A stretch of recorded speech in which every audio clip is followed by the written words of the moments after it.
ఇక్కడ విచ్చేసిన సేనకు, వేదిక మీద ఉన్న సేనాధిపతులకు, మనందరి గుండెల్లో ఉన్న జనసేనానికి హృదయపూర్వక నమస్కారాలు. చాలామంది అడిగేవారండి, why Pawan Kalyan is so special for you అని. మనందరికి తెలుసు, చరిత్రలో ఇద్దరున్నారు, సుభాష్ చంద్రబోస్ అని ఉన్నారు, బిన్ లాడెన్ ఉన్నాడు.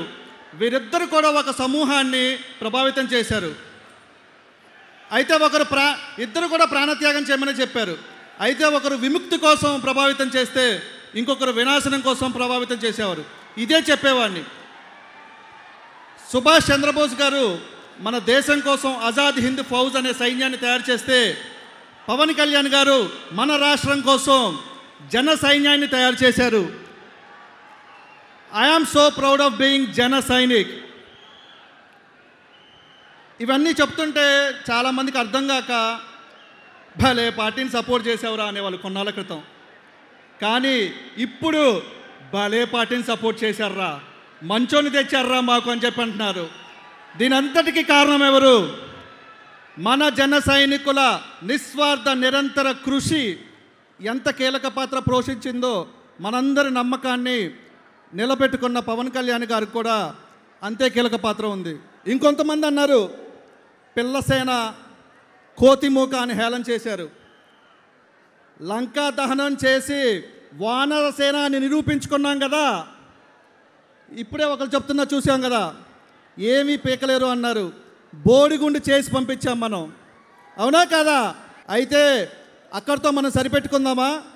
రిలాక్స్ అవుదామా? మన పవన్ కళ్యాణ్ గారు కోరుకున్నట్టుగా ఆయన ఆశయ సాధన కోసం ప్రభుత్వం పనిచేయాలంటే మన జన సైనికులు కూడా మరింతగా ఎలిజిబిలిటీతో రెడీగా ఉండాలి. మన జన సైనికుల నుంచి నాయకులను తీసుకోవడానికి పవన్ కళ్యాణ్ గారు రెడీగా ఉన్నారు. మన నుంచి నాయకులను తీసుకోవడానికి మన సేనాని సిద్ధం. సేనా సిద్ధమా? Very good. మన రాష్ట్రంలో ఒక వ్యక్తిని వైరల్ చేయాలన్నా, ఒక వార్తని సెన్సేషన్ చేయాలన్నా జన సైనికుల్ని మించి ఎవరూ చేయలేరు.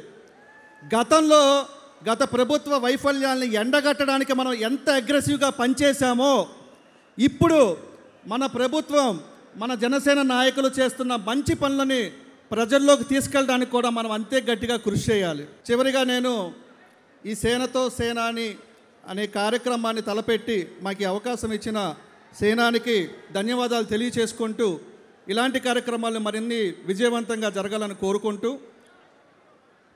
ఒక్క విషయం చెప్తానండి. హ్యాపీ బర్త్డే జనసేనాని.